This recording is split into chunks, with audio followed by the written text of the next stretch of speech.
Throughout the 18th and 19th centuries, Vienna was the world's center of medical excellence. The General Hospital in Vienna was the largest hospital of its time. It was also a center of medical innovation. Soon after, Emperor Joseph II built the Josephinum, a medico-surgical military academy and training institution for doctors, which was attached to the General Hospital complex. This unique and extensive healthcare campus was home to the Vienna School of Medicine. Outstanding physicians such as Gerhard von Swieten, Karl von Rokitansky, Josef von Skoda, Ignaz Philipp Semmelweis and many others revolutionized healthcare in Europe and worldwide. Austria was then, and still is, a bridge between East and West, and is therefore an ideal location for the Open Medical Institute. The Open Medical Institute was started in 1993 after the fall of the Iron Curtain. At that time we realized that the level of healthcare in Western countries was much higher than in Eastern countries. In order to help them to update their knowledge but also their experience, we started the Open Medical Institute. The Open Medical Institute is a program of the American-Austrian Foundation which was initiated in collaboration with Weill Cornell Medical College, soon followed by other leading American and Austrian institutions, which provides fellowships to qualified physicians to update their knowledge by learning new techniques and treatment protocols. Since 1993, in conjunction with its academic partners, the Open Medical Institute has conducted more than 600 seminars for more than 20,000 participants from countries in transition, helping to ensure the spread of medical knowledge and expertise in countries with less developed healthcare systems. Moreover, this successful program continues to grow. One of the other things the Open Medical Institute program is doing is expanding these educational opportunities now into Mexico, into Latin America. We are looking at programs in Asia and the Middle East as well. Even as the programs expand beyond the original focus on Eastern Europe into other parts of the world, the quality of the programs and the quality of the instruction continues at an extraordinarily high level. Fellows and faculty meet at Schloss Arnberg in Salzburg, Austria. Here, fellows participate in one-week seminars with an outstanding faculty and learn state-of-the-art medical solutions. An important goal of the program is to prevent brain drain, ensuring that fellows return to their countries with new knowledge about therapeutic options in order to improve their healthcare systems. One of the many different focuses of the Open Medical Institute is the state-of-the-art treatment of deaf children and cochlear implantation. Although this technology has existed for several years, recent advances in Austria have opened up new opportunities, primarily for non-hearing children, but also for adults. So the hearing is very important for generally the human development and the socialization.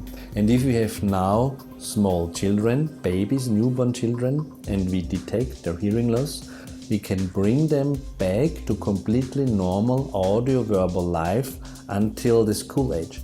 The second patient group are adult patients, and those people who have a quite short deafness, so I mean shorter than, for example, 10 years long, or at least shorter than half time of their life, we can bring them back to normal hearing again. In a functioning ear, sound travels through the ear canal to the eardrum into the inner ear, where the cochlea translates the mechanical energy of sound into complex electrical signals. If cells in the cochlea are damaged or missing, the result is hearing impairment. A cochlear implant system consists of an external audio processor and an internal cochlear implant. The processor is located behind the ear, while the implant is placed under the skin. A flexible electrode array is inserted into the cochlea. The audio processor detects environmental sounds and converts them digitally into coded electrical signals, which are transmitted to the implant through the skin using a communication coil. The implant translates these coded signals into electrical pulses, which are transmitted along the electrode array to stimulate specific locations of the cochlea responsible for specific pitches. The auditory nerve then transmits these signals to the brain, where they are interpreted as sound. This revolutionary technology has changed thousands of lives. Originally, the technology simply provided some sound to the patient, but it really wasn't very well processed. Now, cochlear implantation provides hearing of a quality that patients can understand over the telephone. And in fact, there are thousands and thousands of patients who are living in the hearing world who were formerly profoundly deaf, thanks to cochlear implant technology. Here at the medical school, there have been fellows who have attended the seminar learned about cochlear implant technology, gotten additional training, and have now brought cochlear implant technology back to their countries where it did not exist before. Dr. Eugenius Lisinskis from Lithuania was one of the first doctors from the former Soviet Union to visit the Open Medical Institute seminars in Salzburg, where he encountered cochlear implant technology for the first time. There were some cases of the cochlear implantation over here. We didn't perform that in our country, but that was exciting and interesting. For a long time, for first years, we needed foreign surgeon for help.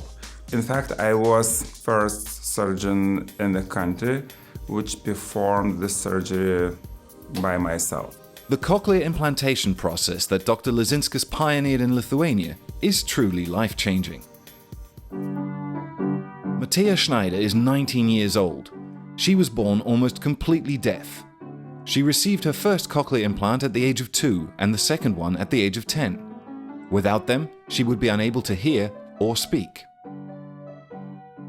It's the best that happened to me. I'm able to study, I'm able to talk to other people, I'm able to do things I couldn't do without hearings. They made my life so much better.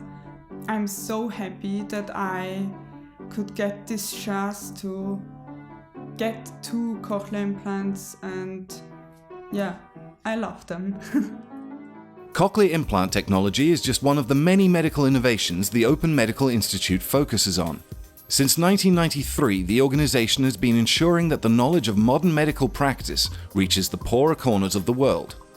This important work would not be possible without support from the leading US and European academic institutions, including Weill Cornell Medicine, New York Presbyterian Hospital, the Medical University of Vienna, the Children's Hospital of Philadelphia, Columbia University, the Pasteur Institute, Hospital for Special Surgery, Memorial Sloan Kettering Cancer Center, the General Hospital Salzburg, Cleveland Clinic, Medical University Graz, Duke University Medical Center, and Maastricht University. Thanks to this network of institutions and their physicians, the Open Medical Institute is able to continue its important work, helping medical professionals help people in need across the world.